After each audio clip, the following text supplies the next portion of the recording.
What you're about to hear was recorded in real time. No script, no safety net. Just a group of people who decided that the most notorious private island in American history deserved to be seen by someone other than the people who were paid to stay quiet about it. I'm trapped on Epstein's island. If this footage is ever found, I'm dead. I'm not. 5 words. That's all it took. I'm not suicidal, said out loud. On an island most people only know from court documents and hushed conversations, and the night was barely getting started. I don't know how we survived that. We can't go back. No, we're not going back tonight. We have to figure out some way to camp. Stranded on Jeffrey Epstein's island, after dark, with a hurricane passing overhead and security patrols they could see moving in the trees. But how they got there, that's the story nobody has told start to finish, until now. That's security. That's security. Tonight, we walk through every single moment, from the hurricane-battered waters of St. Thomas to the inside of the most talked-about structure on that island, the temple. And what they found, or more accurately, what they didn't find, changed the conversation entirely. Let's back up, because to understand what made this infiltration so significant, you first have to understand just how impossible it was supposed to be. Little St. James Island, roughly 78 acres off the coast of St. Thomas, in the U.S. Virgin Islands. It was Epstein's most private possession, a place he purchased in 1998 and developed over 2 decades into something that looked, from satellite images, less like a vacation home and more like a compound built for complete isolation. A private airstrip on the nearby Great St. James, a helipad, multiple residences, a guest house, a private dock, and most famously, a blue and gold striped temple-like structure sitting at the highest point of the island, visible from the water, that nobody outside Epstein's circle had ever officially explained. After Epstein's death in August 2019, which a federal medical examiner ruled a suicide and which generated enough documented inconsistencies to fill its own series, the island passed through legal proceedings tied to his estate. The Virgin Islands government filed suit against the estate. Settlements were reached, but the island itself largely sealed off. Private security, no public access, a place that officially nobody was supposed to set foot on, which is exactly why this group decided to try. Now, the timing of their attempt wasn't random. A major hurricane had just tracked through the U.S. Virgin Islands, and the chaos that followed. Closed roads, evacuated residents, harbors shut down, emergency response dominating local resources, created what they believed might be a once-in-a-generation window. Think about it. This might be the only day that this would ever be possible, like ever. Of a hurricane? Yeah. This is like a once-in-a-lifetime mission right here. That logic made sense on paper. In practice, it nearly killed them several times before they even reached the island. The first obstacle was transportation. Every single boat rental company on St. Thomas had pulled their vessels out of the water for the storm. Not a single operator was taking bookings. Not for the next day, not for that evening, not for any price. Not a good boat day. God brings these boats out in this weather. No boats, no jet skis, no official water transport of any kind. Most people would have stopped there. Instead, this group found a man at a McDonald's who said he might know someone with kayaks. That's the level of planning we're working with here. But even the kayak option came with warnings nobody was ready to hear. The ocean conditions after the hurricane weren't just rough. They were dangerous in a way that the local Coast Guard was actively warning people about. We're allowed on the beach, but you will not be allowed in the water because we have treacherous conditions. If he comes to rescue you, you won't get fined. But if you try to go again after they tell you no, that's when you can get fined, and then it can also be a felony. Not just a fine, a felony for going in the water. And not just any water. Post-Hurricane Rip Current waters that had already forced multiple rescues in the preceding days. These weren't rogue waves you could dodge. These were invisible underwater forces that could pull a person hundreds of yards offshore in seconds. Every rational signal was pointing the same direction. Turn around, go home, film something else. They got in the kayaks. Here's the thing about the gap between Little St. James and the nearest launchable shoreline. It doesn't look like much on a map. 2 or 3 miles of open water. A quick hop on any given calm day. But this was not a calm day. This was the aftermath of a Category 5 hurricane system that had pumped the ocean into something barely recognizable. And they were going to cross it in recreational kayaks, one of which was already partially filled with water before they even pushed off. Kayaking with wind and waves like that is going to be like impossible. You need a jet ski or you're going to die. One of the kayaks had a cracked hull. They had pool noodles, actual foam pool noodles, duct taped to the sides for buoyancy. One paddle between 2 people, with a broken end wrapped in duct tape. No VHF radio. No life vests initially, though they managed to scrounge one up at the last second. And one member of the group had never been in a kayak in his entire life. You've never kayaked in your life? No. Bruh. They launched anyway, and within the first 100 feet, reality reality hit hard. The ocean was churning. The currents weren't just pushing them sideways, they were pulling. The kayaks were fighting the water with every stroke, losing ground on some of them, barely holding on, and then, almost immediately, one kayak started taking on water. We're sinking. Oh no. Get out, get out. They had to regroup, swap kayaks, redistribute weight, all while the current was trying to carry them sideways into open water. And somewhere in the middle of all this chaos, one of them pulled out his phone and called his mom. Hi, Mom. Can you hear me? If you can hear me, I'm in the ocean. Don't worry, Mom, we're good. I'm in the ocean. Don't worry, Mom, we're good, said from the middle of a post-hurricane Atlantic, paddling toward Jeffrey Epstein's private island with a broken paddle and pool noodles for safety equipment, with barely any cell signal, with security boats potentially circling in the dark. There's something about that moment that captures exactly why this story matters, because these weren't trained operatives. They weren't investigative journalists with legal support and extraction plans. They were just people, regular people, who decided that this place had stayed hidden long enough. The crossing was broken into stages. First, they had to reach Great St. James, the larger neighboring island that sits between the mainland and Epstein's Little St. James. Getting to that island was the first milestone, and it already felt like a victory, but they still had open water to cross on the other side. And now it was getting dark. They also had to navigate around a discovery that stopped them cold on the shoreline of the first island, a warning sign about manchineel trees. These aren't just any trees. The manchineel, sometimes called the tree of death, is considered the most toxic tree on Earth. Its fruit looks like a small apple. Its bark releases a caustic sap when it rains. Standing under one during a storm can cause chemical burns. Eating its fruit can be fatal. And they were surrounded by them in the dark. Every layer of this mission kept finding new ways to try and kill them. Like there's trees called manchineel trees that'll like kill you.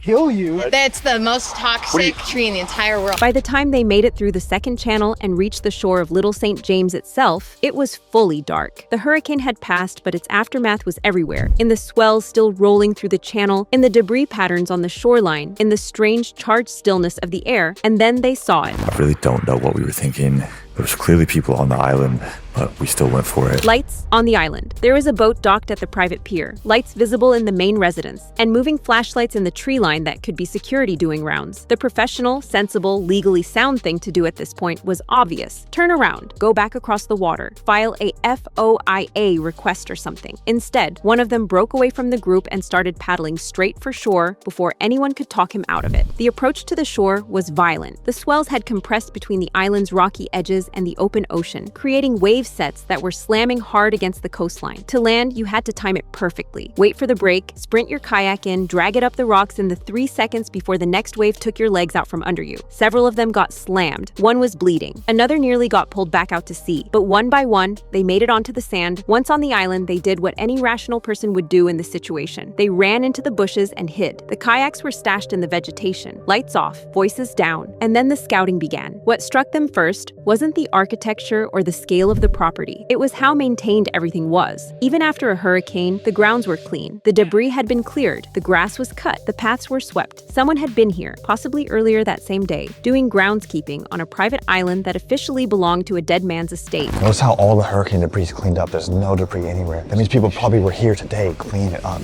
The island was also lousy with cameras. They spotted one near a swimming pool, another at a corner junction on the main path. And as they moved deeper into the property, closer to the structure that everyone in the world had been asking about for years, they started noticing that some of the cameras appeared to be moving, actively tracking. This wasn't an abandoned property running on automated surveillance. Someone was watching, and the group had to decide in real time whether to press forward toward the temple or abandon the mission entirely. Pretty sure my camera just moved. Dude, I swear to God, I just saw it move. The path to the temple was surrounded by those cameras. To reach it without being clearly identified, they had to cut through heavy brush, navigate around motion sensor zones, and move in near total darkness. And all while knowing that somewhere on this island, security personnel were almost certainly already aware they had company. This is actually surreal. This place feels like it's not meant to be seen. Let's talk about the temple for a moment, because if there's one structure in this entire story that has captured the public imagination more than any other, it's this one. And most of what people think they know about it comes from speculation, online theories, and secondhand accounts from people who have never set foot within a mile of it. From the outside, the structure is striking. Blue and gold striped walls, a rounded domed roof, decorative elements that don't quite match anything you'd expect to find on a Caribbean island. It sits elevated on the highest point of Little St. James, making it visible from approaching boats in every direction. For years, the most viral theory about this building was that it concealed an underground tunnel system beneath it, a network, according to some accounts, that connected to other structures on the island and ran deep enough to hold people without any trace from the surface. That theory had taken on a life of its own online. Former employees had suggested there was something below the surface. Documented accounts reference underground infrastructure. The image of this ornate, inexplicable structure sitting atop what some claimed was an extensive subterranean system had become one of the defining symbols of everything Epstein allegedly used this island for. So when this group finally reached the temple, after the hurricane crossing, after the sinking kayaks, after the bleeding hands from the rocky shoreline, after the active cameras and the moving security flashlights, the question hanging over every single step they took toward those doors was the same one. What is actually inside this thing? So apparently all that was inside the temple was a bookshelf. So does that mean that everything we've seen about this place online is a lie? They found a way in. It wasn't subtle. A loose board gave way. And what that revealed, and what they found when they managed to get inside, stopped everything cold: a bookshelf. That's what was inside the most talked about building in the history of celebrity scandal. A room, a bookshelf. No visible tunnel entrance. No dramatic underground infrastructure immediately apparent. Just a structure that from the outside looked designed to project power and mystery, and from the inside offered almost nothing. Now, and this is important, the absence of visible tunnels doesn't mean tunnels don't exist. Construction records, aerial surveys, and independent engineering assessments have all pointed to evidence of significant below-ground infrastructure across the island. Former workers have testified to subterranean construction. These things are documented. What the group was confronting in that moment wasn't the definitive answer. It was the collision between the mythology of this place and the physical reality in front of them. But here's what that moment actually reveals, and why it matters more than any tunnel could. For years, the obsession with underground infrastructure, with what might be hidden beneath the surface, has functioned as a kind of escape hatch, a way to push the story into the realm of the unverifiable. If the horrors are all underground, if they're in rooms no camera can reach and no journalist can access, then they remain safely abstract, theoretical, deniable. The island above ground told a different story, one that didn't need tunnels to be damning. Think about what the group actually saw moving through those grounds: a working, maintained compound, active security systems, cameras that appeared to be actively monitored even in the aftermath of a hurricane, lounge chairs positioned facing the water, a sundial, structures clearly built for comfort, isolation, and observation, a private dock where a boat was actively moored, residences with lights on in the evening hours. This wasn't an abandoned crime scene frozen in time like some haunted house attraction. This was an operating property. In 2024, years after Epstein's death, years after the court settlements, years after every surviving victim's account had been filed, processed, and in many cases paid out, the island was still running, still watched, still active. Thought we were just coming to check it out, and now here we are. Hey guys, I gotta ask something. So, I don't know if we're alone or not. And nobody in any official capacity had ever invited a camera crew inside to document any of it. Going back across the water wasn't an option. Not that night. The waves that had beaten them on the way in were still churning. The hurricane's second system was now tracking directly toward the island. Lightning was visible on the horizon, moving fast, and half the group was exhausted, soaked, and in one case seriously injured. Zach had fallen hard on the rocky paths after being blinded by a flashlight and was dealing with a real injury in the middle of a property that belonged to someone else in the dark. They were going to have to wait out the night. Finding shelter was its own mission. The main structures were camera covered. Moving through the open grounds meant exposure. They eventually found a pool house, and what they found inside it added another layer to everything they'd already processed that evening. Britain just found a fucking bunk. You gonna go? Bunk beds in an outbuilding on Jeffrey Epstein's private island. Draw your own conclusions about who those were built for and why. The group also found, critically, a working electrical outlet and water, small mercies in a genuinely dangerous situation. They charged cameras, caught their breath, coordinated through the property in near darkness as the storm system began pushing in harder. And then Eli and Katrina arrived. These two hadn't been part of the original kayak plan. Eli had intended to get close enough to fly a drone over the island. Nothing more, no landing, no contact, but the ocean had made that decision for him. His kayak had flipped in the channel. They'd been pulled toward the island by the current and had barely made it to shore. Two more people, now stranded on the island, soaking wet, without any of the gear the original group had. The head count was now 7 people spread across the island property, communicating through walkie-talkies that were partially waterlogged, with a security presence they could see but couldn't track, in the middle of a building storm on one of the most legally contested private properties in the Western Hemisphere. The storm hit hard around midnight, rain coming sideways, lightning close enough to feel. The group scattered between 2 shelter points and tried to stay invisible while the sky came apart above them. And in the chaos of that storm, in the moments between lightning strikes when they couldn't see 5 feet in front of them, they heard something. Voices. Not not theirs. I just heard it sounded like someone yelled. Whether it was security, the storm, or something else entirely, nobody ever found out. What they knew was that there were people on this island who weren't part of their group. The active boat at the dock, the moving flashlight in the trees, the lights that turned on and off in the main residence windows while they watched from the bushes. Someone else was spending the night on Little St. James that same evening, which means the question of what exactly is still happening on this island, what the ongoing activity represents, who authorized it, and who is still accountable for what occurred here. Those questions aren't just historical, they're present tense. By the time the rain broke and the first gray light started coming up over the water, the group had been on the island for hours, wet, exhausted, injured in one case, and running on whatever combination of adrenaline and mission focus had gotten them this far. They had one thing left to do: the flag. It hadn't survived the paint process. They'd misspelled their own message, an honestly kind of perfect metaphor for how chaotic this entire operation had been. But it was what it represented that mattered. Millions of people around the world had spent years demanding accountability for what happened on this island, demanding answers, demanding that the names sealed in court documents be unsealed, that the people who enabled Epstein's operation face the same consequences as Epstein himself was supposed to face. The flag was the physical embodiment of that demand, planted not by a government, not by a network camera crew with clearance and legal coverage, but by people who kayak through post-hurricane waters with pool noodles and duct tape because they thought it was worth doing. You know, what I'm about to attempt is probably one of the most dangerous things I've ever attempted in my life. So if you don't hear back from us by like midnight,